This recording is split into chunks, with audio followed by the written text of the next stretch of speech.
fruit vinegar discard chutney. It's a mouthful, and that's what we're doing today. So I just decanted this beautiful apple vinegar that I made from apple scraps from when I was juicing my apples to make apple cider.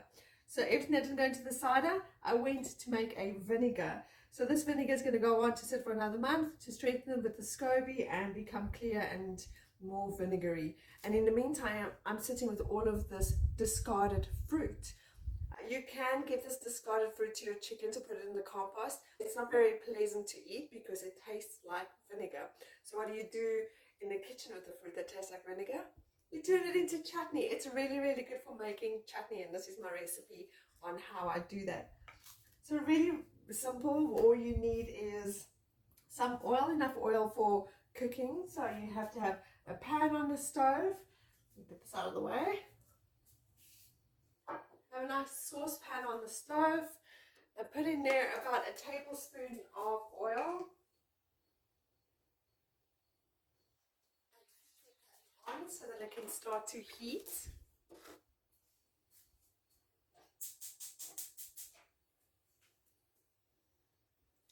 To that oil, add about half a teaspoon of salt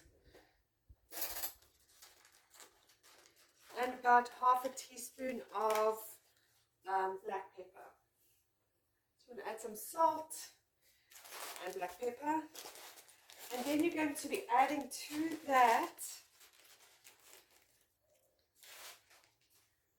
1 onion that you have chopped up quite finely. So as finely as possible, you're going to be adding that chopped up onion, and you're going to start to caramelize it.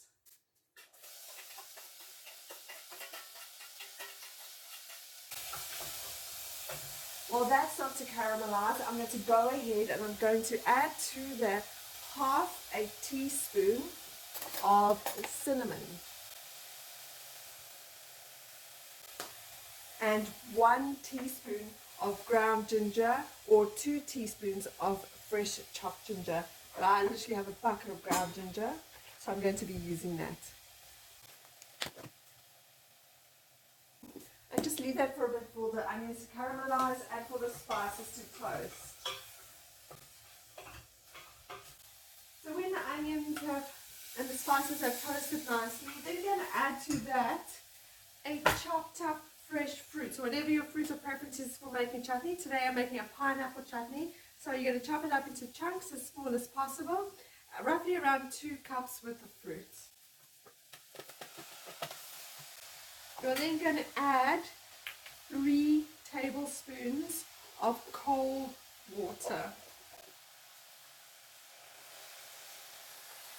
as well as 5 tablespoons of sugar.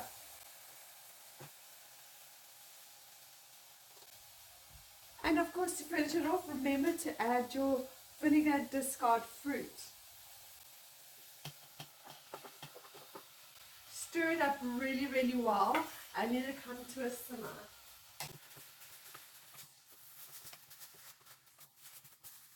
Just keep an eye on it. Sometimes if there's not enough juice in your fruit, you might need to add 1 or 2 more extra tablespoons of water.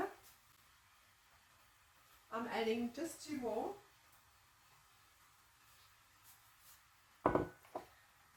And then you are going to leave it to simmer for roughly around 10 minutes. Remember during this 10 minutes to stir your sauce from time to time to make sure it's not burning. And once the 10 minutes is done and while your sauce is still hot, you want to have your jars ready. So you can add up to 6 tablespoons of water in total. So initially I said 3, but you can add up to 6 because you are adding extra fruit. I wouldn't recommend adding more than 6 tablespoons of water. If you feel your sauce is a little bit runny when it's just finished cooking, don't stress, because as it cools it will naturally thicken and the fruit pectins in there will make it nice and thick. So while it's still hot, place it into your sterilized and hot jar.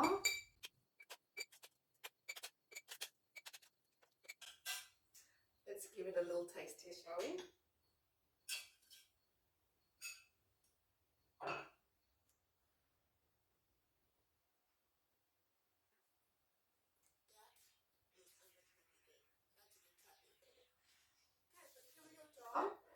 If you're into canning, you can give your chutney a hot water bath for about, I'd say between 10 minutes to 30 minutes.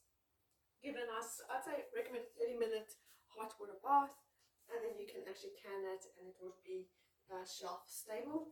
But leave it to cool to room temperature. Once it is cool to room temperature, you can store it in your fridge and use as needed. And there is chutney made from the discarded fruit from your fruit vinegars.